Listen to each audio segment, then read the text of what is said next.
FJ வந்து இப்போ புதுசாக 2 ரூல்ஸ் போட்டிருக்காரு. ஒன்று வந்து என்னென்னா, அவங்கவுங்க பிளேட்டில் தான் அவங்கவுங்க சாப்பிடணும்னு. ஏன்னா இல்லைன்னா யாராச்சும் சாப்பிட்டுட்டு அங்கங்கே பிளேட்ஸை விட்டுட்டு போயிடுறாங்க.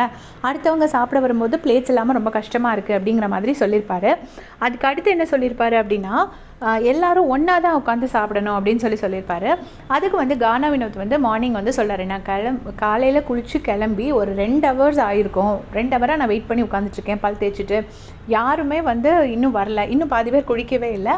திவ்யா, சாண்ட்ராலாம் இப்போ தான் கிளம்பிட்டுருக்காங்க. ஏன்னா அவங்களாம் மார்னிங் குக்கிங் டீமில் இருந்தாங்க. ஸோ இன்னும் நிறைய பேர் குளிக்கவே இல்லை. யாருமே கிளம்பி முடிக்கலை. அப்போ எல்லோரும் பசிக்கிறப்போ நான் வெயிட் பண்ணிகிட்டே இருக்க வேண்டியதாக இருக்குது அப்படின்னு சொல்கிறாரு. சொல்லும்போது எஃப்ஜே என்ன சொல்கிறாருன்னா, அப்போ தான் ஈக்குவலாக பங்கு வைக்க முடியும்.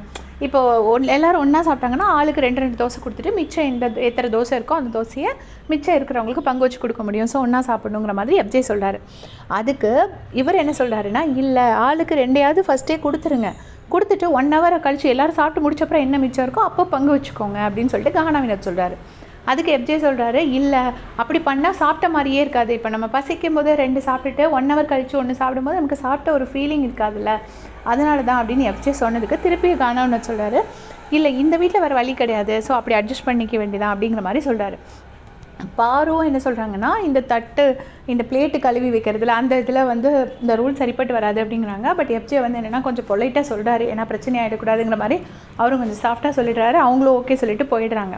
அதுக்கப்புறமா பார்வதியும் சுபிக்ஷாவும் உட்காந்து பேசிகிட்டு இருக்காங்க. பேசிகிட்டு இருக்கும்போது என்ன சொல்லிட்டு இருக்காங்கன்னா, திவாகரன் இந்த வீட்லேயே நம்ம இந்த வீட்டில் தனியாகவே இருந்தால் பெருசாக தெரியாது. பட் திவாகரனோட சேர்ந்து இருந்ததுனால திவாகரனை போனதுக்கப்புறம் அந்த இது வந்து கொஞ்சம் மிஸ் பண்ண தான் செய்வோம் அப்படிங்கிற மாதிரி பார்வதி சொல்கிறாங்க. மார்னிங்லேருந்தே வியானா ஒரு 5 வாட்டி சொல்லிட்டு இருப்பாங்க, திவாகரனோட தங்கச்சி திவாகரனோட தங்கச்சி அப்படின்னு வியானா சொல்லிட்டு இருப்பாங்க. இந்த பக்கம் பார்வதி வந்து பார்வதியை திவாகரனான்னு பார்வதி சொல்லிட்டு இருக்காங்க.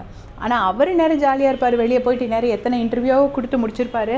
செம்ம ஜாலியாக ஃபன் பண்ணிகிட்டு இருப்பார். நமக்கான அவரை மிஸ் பண்ணிவிட்டு கஷ்டமாக இருக்குது அப்படிங்கிற மாதிரி சுபிக்ஷா கிட்டே சொல்லிட்டு இருக்காங்க. ஸோ இதான் இப்போதைக்கு லைவில் நடந்துகிட்ருக்கு. இது இன்னொரு பக்கம் வந்து இப்போது அந்த சாப்பிட்டு முடிச்சதுக்கப்புறமா விஜய் பார்வதி வந்து அந்த எப்படி வீடியோ ஜாக்கி பண்ணணுங்கிற அந்த கிளாஸ் எடுத்துகிட்ருக்காங்க. எல்லோரும் உட்காந்து பார்த்துட்ருக்காங்க. கூட பிரஜனும் அவரோட இன்புட்ஸ் கொடுத்துட்ருக்காரு. ஸோ இதே மாதிரி அப்படியே செஞ்சுக்கிறதுக்கு சேனல் சப்ஸ்கிரைப் பண்ணிக்கோங்க. தேங்க்ஸ் ஃபார் வாட்சிங்.